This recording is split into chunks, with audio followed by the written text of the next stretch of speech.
actually very inspired by a high school teacher that I had. I knew I liked science very much, and my chemistry teacher thought maybe I might want to be a chemist, but I couldn't imagine spending the rest of my life wearing a lab coat, working in the lab. I really liked being outdoors and thought I would find an outdoor occupation. And when I found out that geology was a science that you do outdoors, that was it. I was hooked, and I decided to be a geologist, and I've never changed my mind.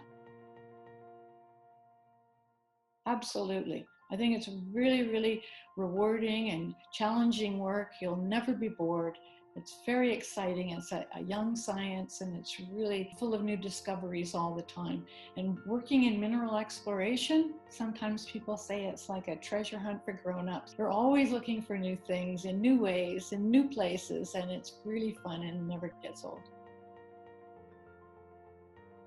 Yes, there have been. Not many, because when I was going through school and becoming a geologist, there were very few women that had gone before me. So I was very fortunate to meet some women, and they were inspirational to me. Some provided mentorship. Some of them I just, looked up to them and chose them as mentors, whether they really knew about that role or not. Yeah, lots of women. Mary Louise, I'll say, when I was a young undergraduate student working for the Geological Survey of Canada for a summer job, just quietly in their way, doing their work, they were an inspiration to me.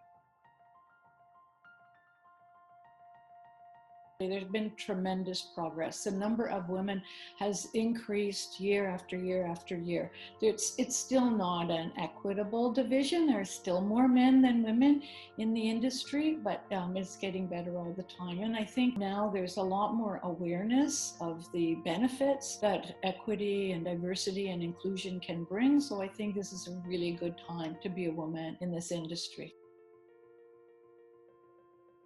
Several years ago, the number of women in my undergraduate classes reached equity, and now that's happening in the graduate classes as well. I still remember, it doesn't seem that long ago, maybe 10 or 12 years ago, that I had my first class that was 50% women, and that seemed like a real accomplishment. But now it's common to have more women than men from time to time. So it's been a really big change.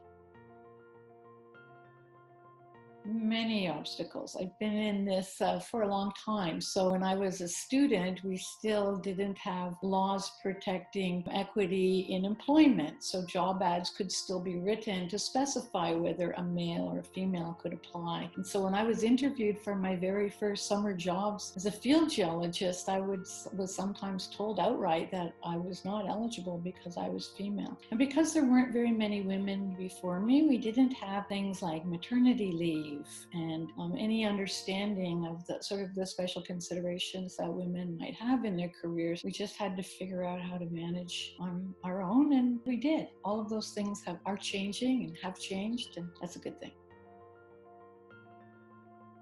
I think just paying attention to it is a big step forward. Everybody needs to have some awareness that it hasn't always been easy, and that this change is going to take a conscious effort on everybody's part. That said, lots of companies have some really proactive programs to support young women coming up through the industry with lots of professional development specifically targeted for women. So I think we're going to see some rapid change.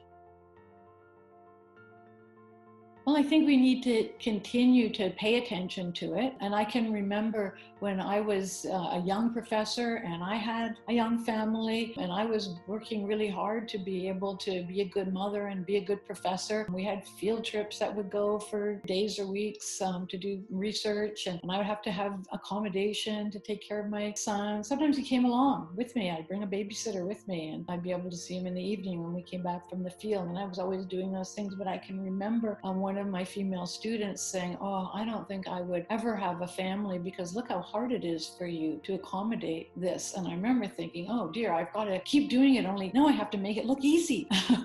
Now my students and my former students, they have children and families, and they do it easily. They've figured it out, and they're not afraid, and they are creative, and they find good ways to balance it all and to make it work. And so I think that is the best progress of all. Well, both of those two female presidents, Viola McMillan and Patricia Dillon, were fabulous presidents of PDAC who had lasting impact on the association. They've been just wonderful. And I hope that there will be many more female presidents to come in the years following.